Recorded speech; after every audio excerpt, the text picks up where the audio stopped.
It's like everyone enjoyed putting a camera in your face.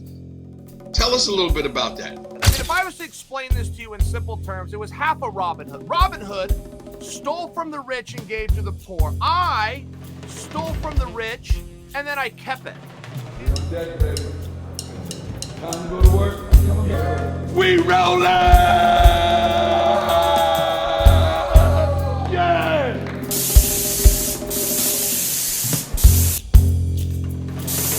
All night long, baby.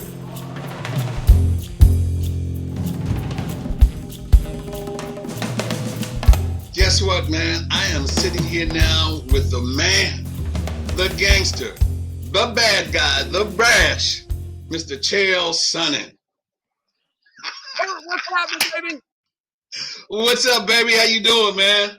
I'm bored out of my mind, man. There's nothing to do where I live, and there's nobody to do nothing with. I'm happy to be joined by you, though. I can tell you that much.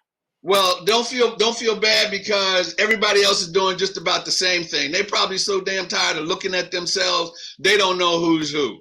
So don't feel bad. Listen, man, welcome to Legends to Legends. I appreciate you coming and joining me.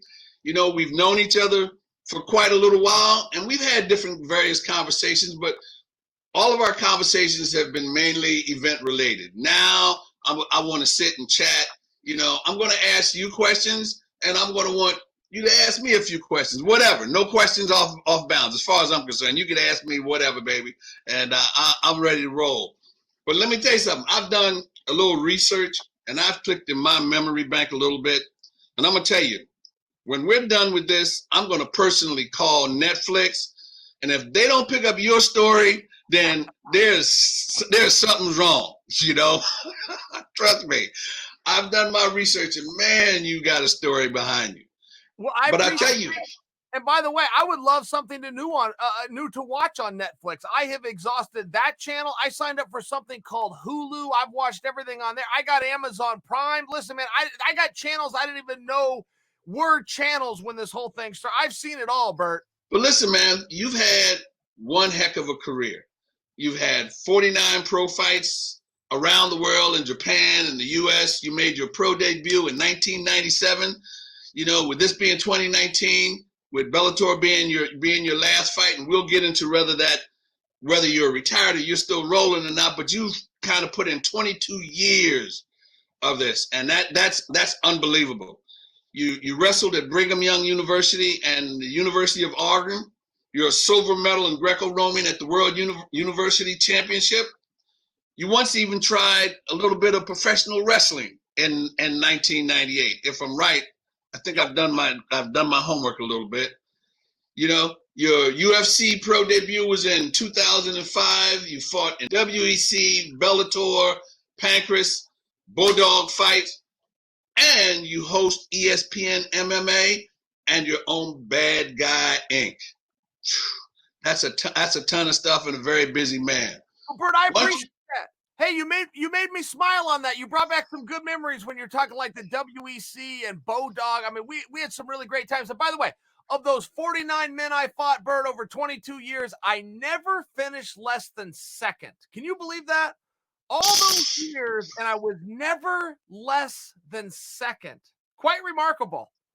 Well, I'll tell you one thing. You always came in first and putting yourself out there, Why don't you just kind of throw all that together before we get cranking and just kind of give us a little bit of history of where you got started, where you're from. You're a guy from Westland, Oregon, from Brigham Young University through Oregon State, but you spread nothing but hot sauce all the way across from Oregon to Las Vegas.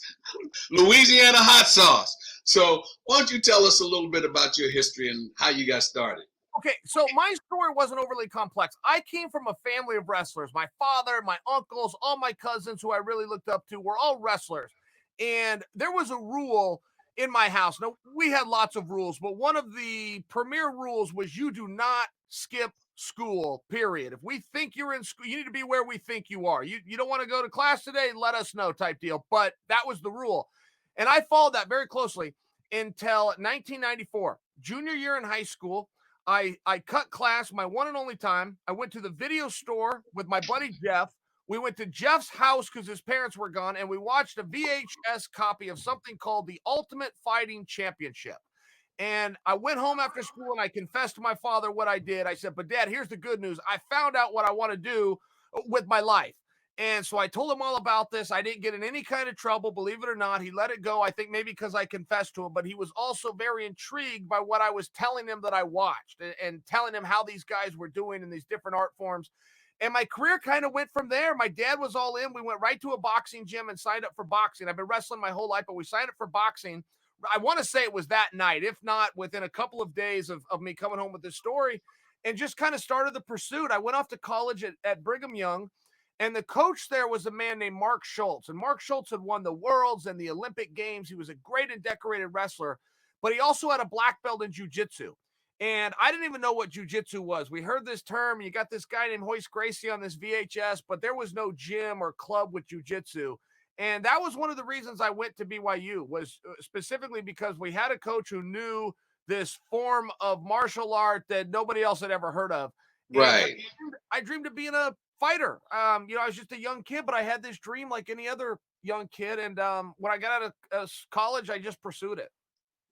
Now, I understand that you started at Brigham Young and you were there, and there was talk of disbanding their wrestling program, and you transferred from there to the University of Oregon, was it? Yep. Yeah, that's all that happened. So to go back to the coach, Mark Schultz, and you got to understand, Brigham Young is a very religious college. Emphasis on is that Mormon? Yeah, it was a Mormon college. Latter-day Saints, same thing as Mormon. And the coach, Mark Schultz, got an opportunity to go fight in the UFC, and he took it. And I want to say he was paid like $46,000 a year to be the head wrestling coach. He got $50,000 for one night over in this thing called the UFC. So when he took that, the athletic director found out about it and said, hey, you ever do that again and you're fired. And they never really patched things up from there. The writing was on the wall that the program was going to be disbanded. So I transferred and went to the University of Oregon, and sure enough, they did cut that program.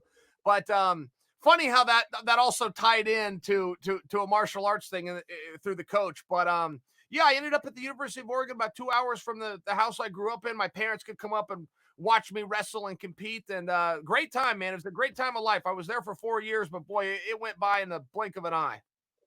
And you got out of there, and as I said, you spread Louisiana hot sauce from Oregon all the way to Vegas, you know. Now your nickname, the bad guy, the gangster, brash, cocky, all of the good things. But you seem to embrace that. You know, it's like everyone enjoyed putting a camera in your face. Tell us a little bit about that. Well, Burt, I got to tell you, so they started calling me the gangster because of a number of federal crimes that I committed. And really, it was half a Robin Hood. I mean, if I was to explain this to you in simple terms, it was half a Robin Hood. Robin Hood stole from the rich and gave to the poor. I stole from the rich and then I kept it. And I'm not saying I'm a hero, Burt. I'm just saying I'm a regular guy who did something heroic. So perhaps they should call me that instead. Perhaps they should call me a hero. Well, I'm going to tell you something. In all of my career, you know, since 2001, you are the original. You are the original Chael Talk. You know, I've heard that, you know, I've heard others come along, you know, and try to perpetrate. And at times I hear them comparing Conor McGregor to you and your style, but you're the original. You know, sometimes a guy can talk through and talk things and not be as venomous. You were never venomous with your stuff. Your stuff was always smooth and it always made sense. You know, how did you manage to put that together like that? Where did that come from? You know, I consider that a big compliment. I think that's how you meant it. And I did have fun with that. And I've heard that same comparison to Conor McGregor.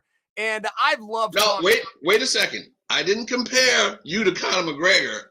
I reversed that, bro, because you were the original.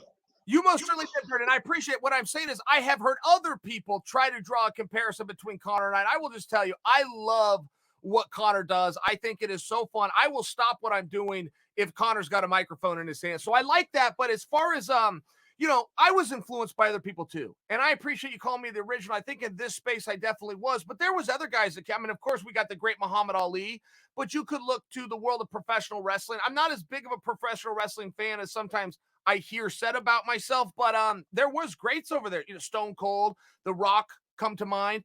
And there was just something about that. I had a different impression of what people wanted to see. I used to talk about that with my dad, as we'd sit around and try to figure out the best style to go into the sport, the best style to train. And we also would sit around and try to figure out, who do people want to see? What is the best marketing arm? What is the best way to get attention and get people to pay attention and stop what they're doing to watch what you're doing? So, it's just one of these things where, I would work on a lot of that stuff. You called me smooth. I appreciated that. I used to work on that, though. I go to press conferences and have an idea of what was going to be asked, and I would start to form ideas of what message I wanted to give back. And over time, I even had some people that criticized that. They go, well, wait a minute, he had that planned. And I'm going, why would I ever show up anywhere and not be prepared? I never went to a test a day in my life where I didn't study for it. I never went to fight without training for it. Why would I treat a press conference any different?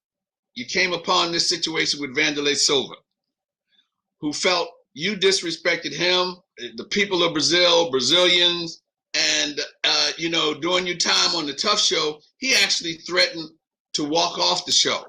What happened with that, and what was that situation? Oh, Burt, that was a mess. So my heat was with Anderson Silva, and Anderson would be right to be disgusted with me. I invoked his wife.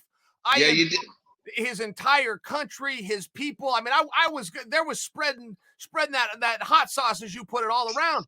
But somehow Vanderlei tried to insert himself in the conversation. I was never really clear. I'm not clear to this day how Vanderlei became a part of Anderson and I's beef. But okay, here we are. And we get out to the Ultimate Fighter. And Burt, I mean, this story's already written. We don't need a script. I get it. He gets it. He gets to wear the white hat. I got to wear the black hat. I'm the guy that insulted this whole country, and now I'm in the country. It's not going to be great for me, but he gets to be the big hero. So on the very first day, for reasons unknown, he stands up before we start filming, and he demands, we're all in the same room. Like, the way this works is the fighters that fight to get their way in, and so everybody else leaves that got beat. Everybody's there is all that. And then Vanderlei, as coaches, are going to pick like a kickball team. Now, this was Tough Brazil, correct? Tough Brazil, yeah. So I'm in the country. Nobody wants me there. I mean, even these guys that are about to be on my team are all hoping I don't pick them. It's not a wonderful day. It's a very tense moment. And with me, I got Vinny, who, I got Scott McCoy, I got Jamie, and then I have Clayton. That's it. Nobody else even speaks the language. So, I mean, if this thing goes to fisticuffs, we're not coming in first. I can tell you that much. So, I'm out there to do my part. And, later I'm going to kind of let the guys in on the gag that, hey, between Anderson and I, that we were doing business over there. But, give me another chance. But I don't even get that far. Vanderlei stands up and says, before we go any further, eu peço que você vire para essa câmera e peça desculpa pelo que você falou do nosso país. Unless you apologize, I'm leaving. Well, then you're going to have to leave, man, because that's not part of the skit. I do not give apologies. It's part of being the bad guy. Like, I can't really come off brand to make you feel better in a room of empty people when I'm trying to entertain the masses at a later date on television. That just isn't going to happen. So he left. I am not going to apologize. I don't have a problem with the Brazilian guys. I only have a problem with you. Step aside. Se ele não pedir desculpa, eu não continuo gravando. Look to the camera and say, man, sorry. That's not gonna happen. Agora aqui, that's so bad, man. You're gonna hurt you. I accept his resignation if he wants to walk out, and I will continue this process without him. I mean, that was the sucker's move that he made, is he didn't give himself any other way out. It's like, Vanderlei, why did you include, or I'm going to leave? Like, why right. Extreme. So he grabs his jacket and he leaves, and we all have to go in a back room. And it's getting late, Burt. I mean, it's 1 in the morning, 1:30, 2 in the morning. These guys are all beat up. They'd already fought that day, even though they won, but they're all beat up. They're tired. They're hungry. This thing turns into a mess. So all of a sudden, he who was supposed to be the hero is now the villain. I was supposed to be the villain. I'm now the hero. Like, everything was wrong. And so Vanderlei and I go in a back room, and I even explained this to him. They took the cameras down. We took our microphones off. I said, Vanderlei, you have to understand this. You get to be the hero. But if you bully me and pick on me, that's going to make me sympathetic.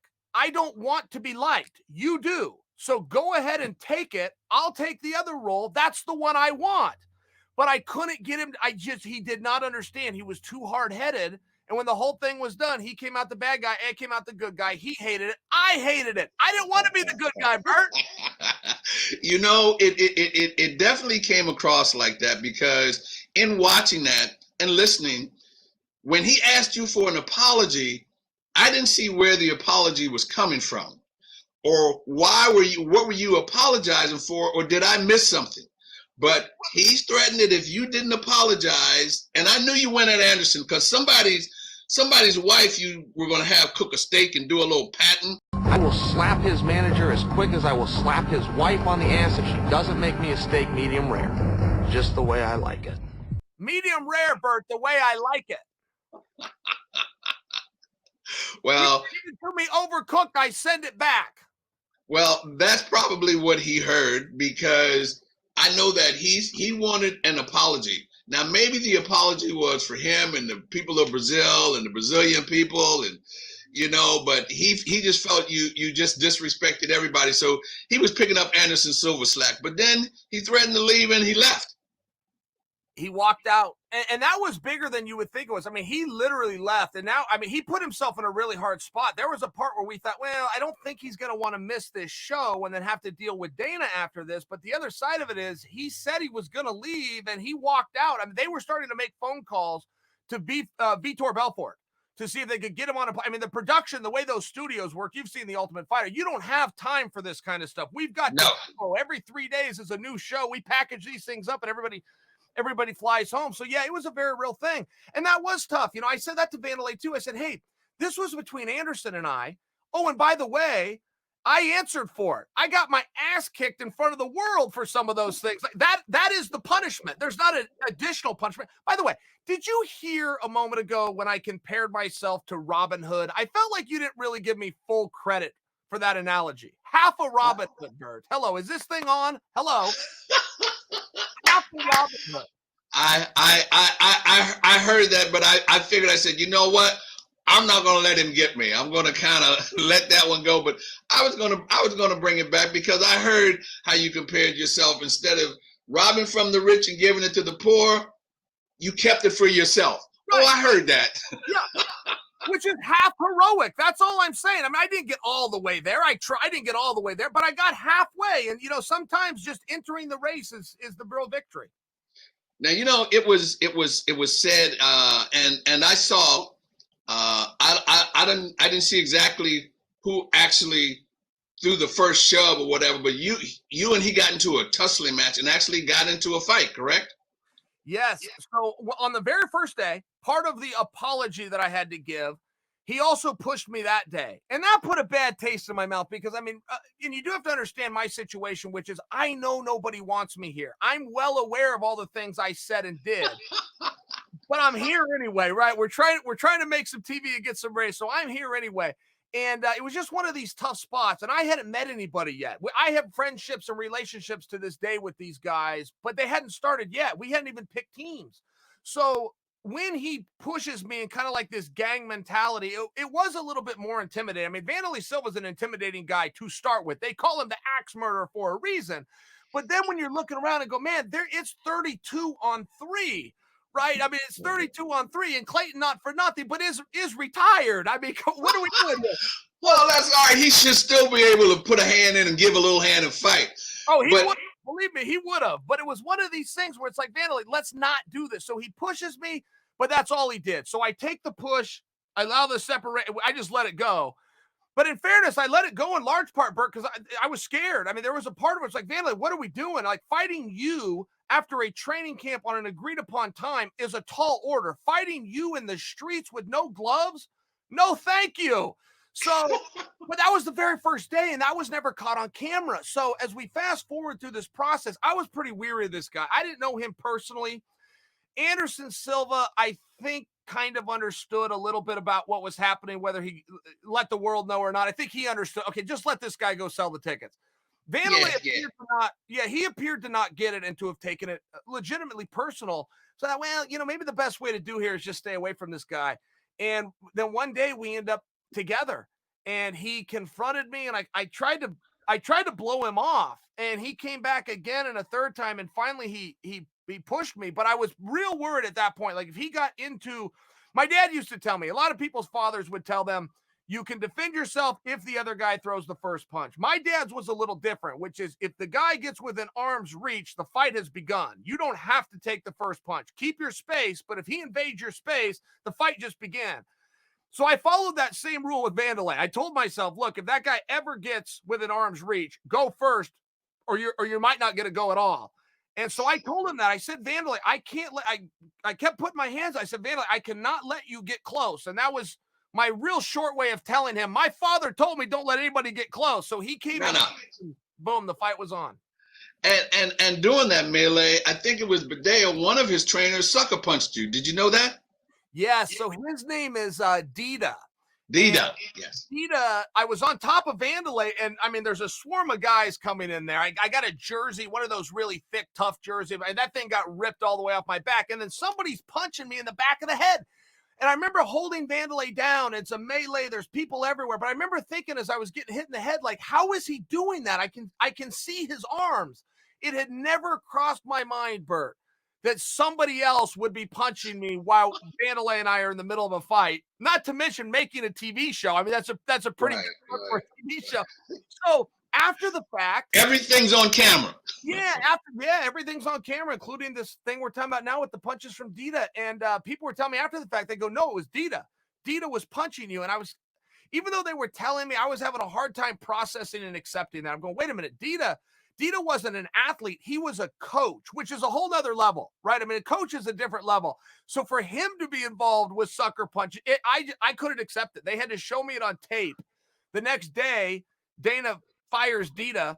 And fast forward 3 years, I'm in New York City getting ready to fight Vanderlei. My mother runs into Dida in the lobby of the hotel and gives him the business. And Dida was a total gentleman, I must say. He apologized to my mother. He said, my mother, I've already had to apologize to my own mom. I apologize to you. I'm so sorry. I have never talked to Dida about it. He never apologized to me. But as far as I'm concerned, we're good. At UFC 117, you fought Anderson Silva in 2010. You got the fight of the night. You got the fight of the year. You actually led on all cards when you fought Anderson Silva. Now, and at the end, you got caught in an armbar. But then you dispute that and said it was a choke before. Did you run out of gas, or what happened in that fight? Okay, so that was my first time in the 5th round. I had been scheduled for 2 other fights that were 5-round contests in the WEC. We never saw all 5 rounds, though. So my first time in the 5th round, the reason I bring that up is because when you talk about run out of gas, I can tell you I was for sure very tired. Now, I don't ever remember having a fight in my life where I left with any energy. I mean, I used it all, and I'm used to being tired, but this maybe was another level. I do remember one thing, which was in the 5th round, which I had never been to before. My corner had told me before the round that it was the 4th round, that we had 2 rounds to go. And I only bring that up to you because I have often wondered, would have I done something different if I knew there was only a minute left? A minute left and I'm going to be the world champion, as opposed to a whole nother round. And I don't know. And that is an attempt to blame a corner. I'm just sharing a story with you about that specific moment. So you had no idea where you were in time and where the clock was and at that point? No, we were doing in 5 round. 5 isn't all that big of a number, but when you've never been in the 5-round club before, I mean, it's a very unique experience. You can look at fighters that have been doing this 20 and 25 years. Vitor Belfort comes to mind. Absolute legend, world champion, will be in the Hall of Fame. He is not in the 5-round club. He has never gone 5 rounds, and I don't suspect he ever will. I only bring Vitor as a name that people will recognize and point out for you. It's a very rare club. Not many guys are ever a main event or a title fight to even be put in 5 rounds, let alone to go the duration. So to share with you, I did lose track of the rounds. I didn't really know where I was, and he hadn't hit me very many times. But every time he hit me, it affected me. So, between all of the chaos that goes on, lost track of the rounds. And it was a choke. It wasn't an arm bar that made me tap. And I didn't really know where I was. Like in that moment, as you start to fall asleep, you kind of, it's one of these things where as you start to go out, even if it's for a half a second, it could be 5 minutes. You don't know how much time. It's kind of like when you go to sleep at night. Have I been asleep 5 hours? Have I been asleep 5 minutes? You don't really know. You got to look at a clock. So it's kind of one of those strange moments. And I'd never seen the fight. I never watch any of my fights over. It's a weakness. I'd be better off if I did, but I never do. It makes my stomach nervous. My hands get sweaty, even if I know the outcome. And Wow. I watched that fight, and I don't think I ever will. Aside from yourself, who's the best MMA fighter you've ever seen? Ooh, the best. Well, okay. So George St. Pierre is the best, and I hear these arguments made all the time, and I get asked to weigh in on it because I fought Anderson a couple of times, who's in that conversation. I fought John Jones, who's in that conversation. I fought Fedor, who's in that conversation. But I also had a fight that nobody saw. It was in the basement gym in LA in 2014, and it was against George St. Pierre. And I will tell you, with no happiness I will tell you, George St. Pierre whip every one of those guys. Trust me on that. Really? So you would say for all around, he's probably the best MMA fighter you've ever seen. Best I've ever seen. Yeah. And you know what, Bert? That answer is going to change very quickly. And I'm not one of those guys that clings to the past. Like you'll hear people arguing LeBron is better than Jordan or Jordan better than LeBron. You have to understand, if you take the standpoint that Jordan was better, okay, fine. But here's what you're also saying. You're saying the sport that you love has not evolved since 1992. And if you don't evolve, you become extinct. It's basic biology. So you're giving a tremendous insult to the entire sport of basketball by trying to compliment Jordan. I'm not one of these guys that comes to you with nostalgia. I'm just sharing with you that for right now at St. Pierre, this sport is still growing at a very rapid pace. I think what Kamaru Usman is doing is going to start to make a dent in the conversation. I think that Khabib has a number of great matches in front of him. He's completely undefeated. Not for nothing, I think Conor McGregor, though he may have trouble in some of the longer contests, look, as far as skill for skill goes, he's as good as I've seen. Really? Conor McGregor is fantastic. You know, he's so long, Bert. He's so fat. I went and look at this guy. He's got an amateur boxing record. He never should have been given a license to fight professionally against Floyd. I mean, against Floyd. And tries to say our first job is fighter safety. If that's true, you don't make that fight. But they did make the fight because it's not their first job. Commerce is their first job. But at any rate, 50-0, greatest ever against an amateur who has never done this, and the amateur made it 30 minutes. I don't know of another guy, and I ain't going 30 minutes with the champion of my weight class in boxing. I'll tell you that much. Wow. I originally, having been with these guys and seeing guys like yourself when they come into the league, you know, when they're rookies and their eyes are this big and they develop into legitimate martial artists and legitimate fighters, you know, I've seen that. At one point, I questioned a little bit about Conor's chin because I'd never seen it tested. But then when I saw Conor go a legitimate 6 rounds or beyond 6 rounds with Floyd Mayweather, I had a little change of a heart because, I mean, that was not an easy thing to do with a guy at that level. Oh, well, I fully agree. I watched that fight, name drop here, but I watched it shoulder to shoulder with Teddy Atlas. We were both out there with ESPN. We're working together on the coverage for the week, and Teddy was sweating bullets. I mean, he was openly telling anyone that would listen, I am very worried about this. The sport that I love and believe in is either real or it's not. And if this guy that's never done it before can beat our guy who's never lost it doing it before, I have hung my hat on the wrong rung. And Teddy was sweating. I mean, Conor came out in that first round and he whipped Floyd.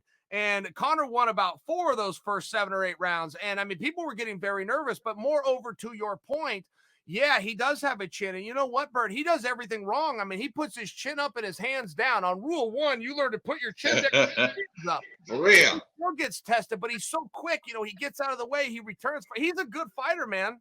You can like him or not like him, but as far as fighting goes, he knows what he's doing. I'm going to throw a bunch of names at you very quickly. Mayhem Miller, Renato Soberall, Forrest Griffin, Jeremy Horn, Dan Miller, Yushin Akami, Vanderlei Silva, Anderson Silva, John Jones, Mike Bisping, Rampage, Fedor, Machida, Shogun Rua, and Damian Maia. You fought all of those guys. out of that list, what was your best fight? My best performance that I was most proud of was against Yushin Okami. And to set the stage for that fight, Yushin was ranked number 2 in the world at that time. I was ranked number 9 in the world. We were the only 2 top 10 guys against each other on the card that entire night, aside from the main event. And we were on the undercard. And I was so upset. I was on the undercard because this guy from Japan, who's now maybe the best friend I've ever met in this sport, but I didn't know him at the time. This guy from Japan is refusing to do media. He's refusing to help out. And here we are, 2 top 10 guys thrown onto the undercard. I remember being so upset. I walked into the arena in front of nobody but my mom and uncle. I mean, it's a ghost town in there. The pay-per-view goes at 7. I mean, I was done, showered up, and having a nacho and a Coca-Cola by 5:30, right? I mean, that's how early we fought on the card. And Burt, I won every round of that fight. And I knew this guy was a rough guy. I mean, I knew this was going to be a really hard match. I won every round of that fight. I was very proud of that. I don't mean to brag. I just had a really good performance. It was one of those performances that I don't know that I've ever duplicated. And when it was done, I remember looking at my corner going, I'm really happy to win, but that's the best I've ever competed in my life. Just everything went well. And I don't know why. And that was the one, performance-wise, though, that was the best version of me that I've ever been able to put forward. What was your worst fight? My worst fight, I fought with Rashad Evans, and it was just one of those things where I just simply didn't bring my skills. I left my skills in the back, and there's various things that go into that, most of them that would be compliments to Rashad. I had an intimidation factor by Rashad. He was a college wrestler. I knew who he was. He was a bigger guy. I was moving into a weight class, and so there was a few moving parts that I think mentally maybe held me up in hindsight that I look at, but it also affected me physically, and I just felt like I didn't perform. I wouldn't argue for you that the outcome would be different or I could beat Rashad, though maybe I could, but that's not my argument. My argument is just I could have competed better. And one thing in this sport that you really want to do, any sport, but particularly a one-on-one, you just want to compete. It's about the performance, not the outcome.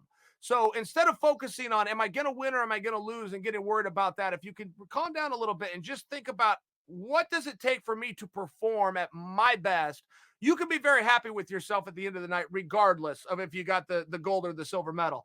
But when you don't perform, those are the competitions that stick with you. Those are the ones that keep you up at night for a while. When Chael, now you're with Bellator. You had your last fight 2019. Are you done or are you still fighting? I am completely done. I'm even done competing. And I have to tell you, you'll never quit dreaming about those days. Like the match that keeps me up the most in my life, Burt, is none of the ones we discussed. It was a match that nobody saw. It was in college. It was in 1998 in what's called the blood round, which means if you win, you're an All-American. If you lose, your season is done. And I was ahead by 1 point. I went for a technique that I went right to my back. I got pinned by Zach Thompson of Iowa State. There has never been a match that has bothered me more in my life than that match. And the only reason I bring that up to you is I am all done competing, but it's Olympic year. The Olympics are going to be next year. Every 4 years, I get Olympic fever. I have dreams of coming back and trying to make an Olympic team in wrestling. I'm not going to do it, but if I were to do something, I would come back to that before I came back to MMA. Wow. Well, I mean, right now you're hosting ESPN. You're an MMA analyst for them. You got Bad Guy Inc. As a matter of fact, what is Bad Guy Inc.? Explain that to us a little bit. You know what? Bad Guy Inc. is no more than the name on this sign behind me. I mean, I started a company called Bad Guy Inc. It ties it. We started doing T-shirts, but then we got into some branding. I started a YouTube page, fortunately, but it was able to get big enough that it's turned into a full media company. But that's all. Really, it's just a cool sign that sits behind me.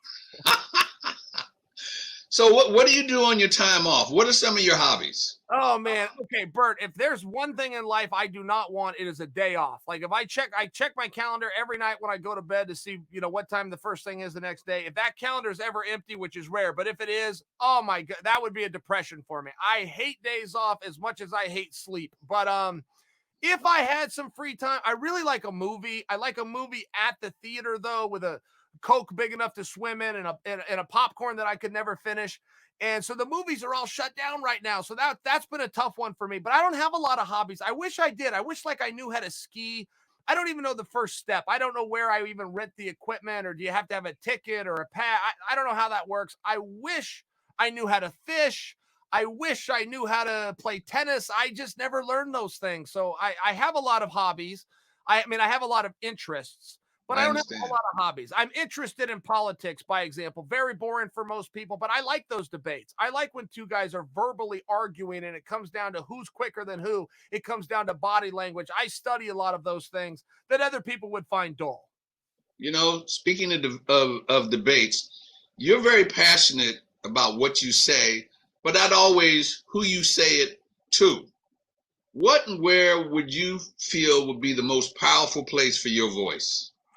Oh, I have a fantasy of ending up in the White House, but I don't know that I will pursue that. I mean, I do have several interests, and Washington, D.C. is a long ways from Westland, Oregon. But, you know, I suppose like anybody that would run for office, I would fall into a category of you have a big ego.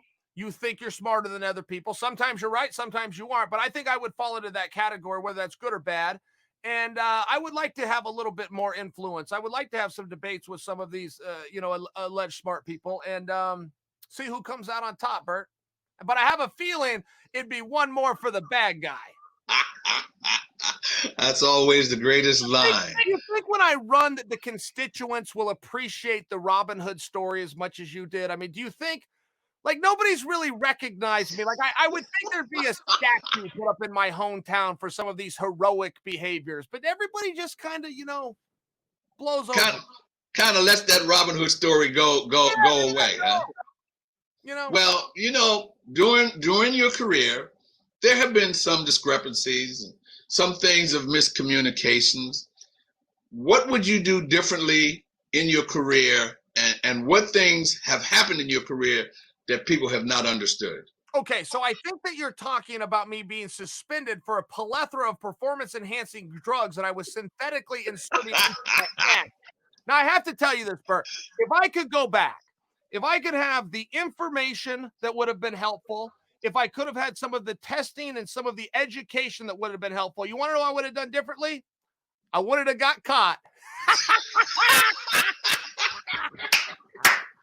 Oh man. Cheating, Burt. You want to know why I was cheating? Because old Chael doesn't like coming in second. That's the truth, Burt. 20, I think it was 2016. You started in Bellator. 2019 was the last. You've made a lot of good choices, and some not so many good choices. But you know what? You've always made the right choices, because you're still sitting there. You're looking at me. You're talking. And, you know, anybody that knows you can appreciate you and can appreciate your career. And I can tell you, man, I appreciate you. I appreciate your career. And it's an honor for me to sit and talk to you as a legend and somebody that's had and made an impact and will still continue to make an impact in this sport.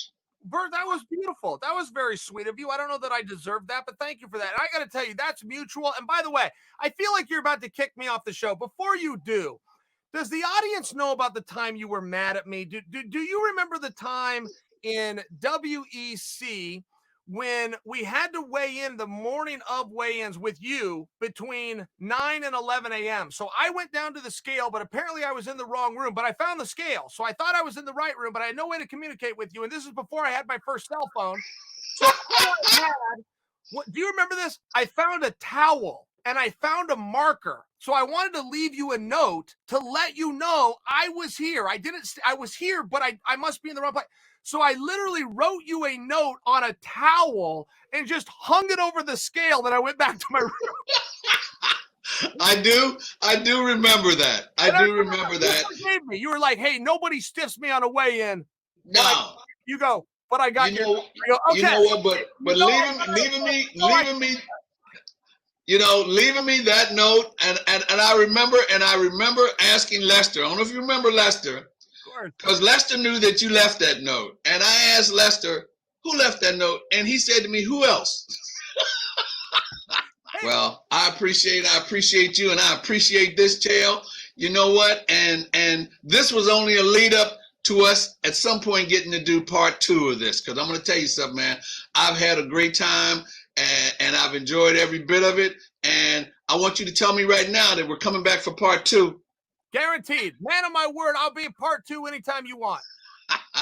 Hey, man, thanks for joining me on Legends of Legends. And all I got to do is say, keep rolling, baby.